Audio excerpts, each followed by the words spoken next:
Remember this? When River Road turned into an actual river, people had to be rescued out of their cars, plucked out by rescue baskets and hoisted up to a helicopter. This was quite a scene. I remember when this happened. About 10 years ago, it was caused by a break in a massive water pipe. Our Peggy Fox covered the story that day.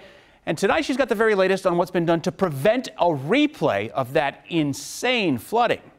Imagine being inside one of those cars. It was a sunny day, December 23rd, 2008. Not a raindrop falling. Suddenly, a huge water pipe burst at the top of the hill on River Road, just outside the Beltway. I remember it was really cold.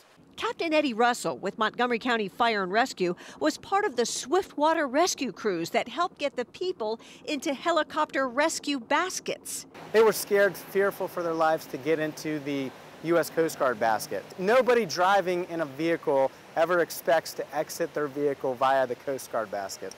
The volume and force of the water was so strong, boats could barely get to those trapped. It's still, to this day, unbelievable. The pipe that burst that day was about this size, 5 feet in diameter. Can you imagine water coming through this pipe and then suddenly a hole like this gets blown out and water gushes out? So how does a pipe break? Inside the concrete, there are a bunch of hard wires that wrap around, keeping its shape.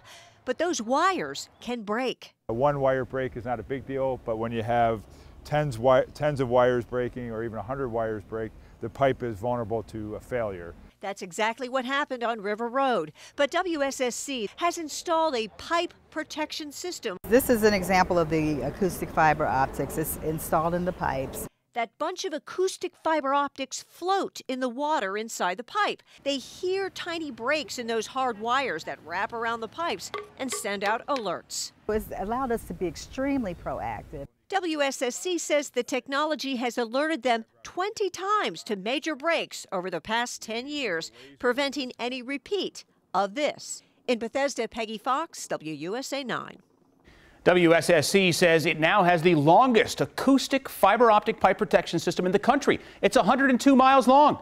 It cost $21 million, but saved $42 million, which is what would have been spent to make repairs on breaks that didn't happen.